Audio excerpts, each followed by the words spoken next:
अब जब फिल्में बनती है तब हम खूब सारे विवाद देखते हैं, और फिल्में हमें कई सालों से बताती रहेगी जोधा अकबर जोधा अकबर, पर नहीं है भाई।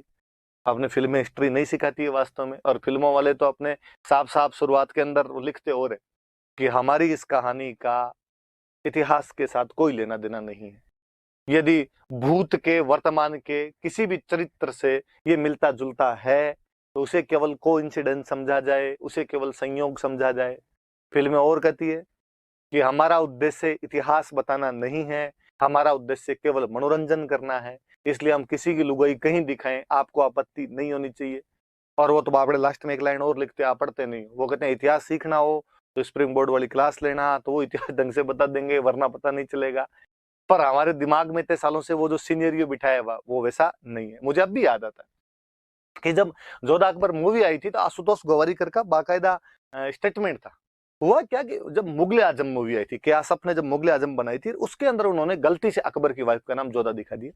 उस समय किसी ने ऑब्जेक्शन किया नहीं, और मुगले आजम इतनी ज्यादा हिट हुई कि हम सबकी जबान पर आ गया। आशुतोष गोवारिकर ने जब मूवी बनाई, सोशल मीडिया था, लोगों को पता चला, लोगों ने उसको अपोज किया।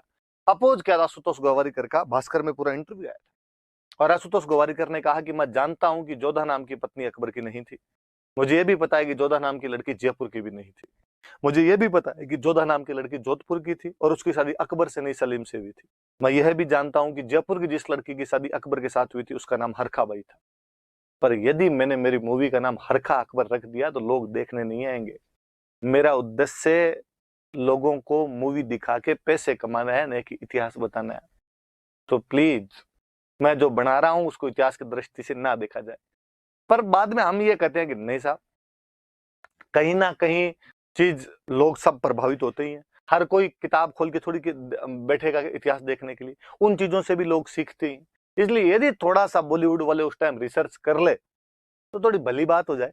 पर बॉलीवुड वाले चूंकि अपने रिसर्च नहीं करते हैं, इसलिए ऐसी सारी कंट्रोवर्सीज खूब सारी आ जाती है। और तो मुझे तो हिस्ट्री की जब भी कोई मूवी देखता हूं तो मुझे लगता है कि यार, छठी क्लास की एनसीईआरटी पढ़ लेते हैं तुम तो ही थोड़ा डंका रहता। मुझे याद है आशुतोष गोवारिकर ने एक और बहुत सा फर्जीवाड़ा रचा था, मोहनजोदड़ो। वाहियात वाहियात मूवी है कि पूरा का पूरा जो इंडस वैली सिविलाइजेशन की थ्योरी है उसको उल्टा करके रख देती है। आप जब इंडस वैली सिविलाइजेशन पढ़ोगे, और मैं कहता हूँ जो 6th क्लास की एनसीईआरटी भी पढ़ोगे, तो उसके अंदर आएगा कि इंडस वैली सिविलाइजेशन जो थी वो मात्र प्रधान सभ्यता थी, कि उसमें विमेन एम्पावरमेंट था, उसमें महिलाओं की चलती थी। उसके अंदर और आएगा कि उसमें जो भी रूलर क्लास रहा होगा वो ब्राह्मण रहा होगा, क्योंकि इतने ज्यादा, या ब्राह्मण रहा होगा या व्यापारी रहा होगा, क्योंकि या तो व्यापार की चीजें मिलती है उसके अंदर ज्यादा, या कर्मकांडों की चीजें मिलती है। और कि क्षत्रिय नहीं रहे होंगे, क्योंकि युद्ध के हमें कोई भी अवशेष यहाँ पर नहीं दिखाई देते हैं, हमें यहाँ पे हथियार नहीं दिखाई देते, इसका मतलब हमें क्षत्रिय नहीं रहे होंगे, वरना तो मारकाट मचाते क्षत्रिय होते तो पक्का का पक्का। अब उस मूवी को देखो, हर तीसरे मिनट बाद जो उसमें हथियारों की खरीद फरोख्त है, कोई ना कोई हथियार बेचने के लिए आ रहा है। हर तीसरे सीन में किसी ना किसी को उल्टा लटका रखा है मार के। इससे ज्यादा हिंसक, इससे ज्यादा हथियारों वाली सभ्यता तुम किसको दिखाओगे और कैसे दिखाओगे जो तुमने उसमें दिखाई।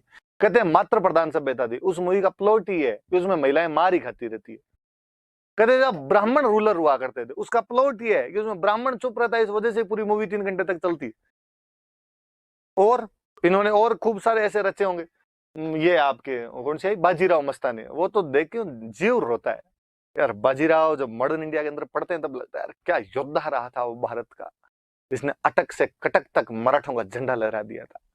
और उस मूवी में बाबड़े को सिवाय देवदास की कुछ ही नहीं बताया, नाच गाने और करवाए। उस मूवी में वास्तव में किसी ने अच्छा एक्टिंग किया, उसमें तो रणवीर सिंह की वाहियात एक्टिंग, और किसी ने वास्तव में ढंग की एक्टिंग की है तो वो है प्रियंका चोपड़ा। और मुझे लगता है उस मूवी का नाम बाजीराव मस्तानी होना नहीं चाहिए, उस मूवी का नाम काशीबाई होना चाहिए। उसकी एक्टिंग टपकती है उस मूवी के अंदर, वो अपने एक्टिंग के चरम पर है। बाकी तो दीपिका पादुकोण ने, रणवीर सिंह ने, मुझे लगता है संजय लीला बंसाली को पैसे वापस ले लेने चाहिए। देखो फर्जियों, इतनी फर्जी फर्जी एक्टिंग भी कोई करता है। पर चली भाई मूवी खूब। और शायद मुझे लगता है अपने लोग इतिहास देखने भी नहीं जाते, अपने लोग डांस देखने जाते हैं, अपने लोगों को दीपिका पादुकोण देखनी होती है, रणवीर सिंह देखना होता है, वो अगला दिखा देता है। अपनी पोत चोड़े अपने खुद ही दे देते हैं। जब उसको पता ही चल जाता है कि इनको यही देखना है तो अगली बार वो दूसरा कोई ना कोई ऐसा हास्यास्पद ड्रामा रच के रख देता है, हम वापस देखते हैं। तो प्लीज, आप चूंकि पढ़े लिखे लोग हैं, आप ध्यान देना कि नहीं, वो है जो मानी बाई जो थी, उसी का नाम एक और जोधाबाई है, उसी की जो उपाधि है वो जगत गोसाई है। उसको ये टाइटल मिला हुआ था। तो और मानी बाई की शादी सलीम के साथ की गई थी, जहांगीर के साथ की गई थी।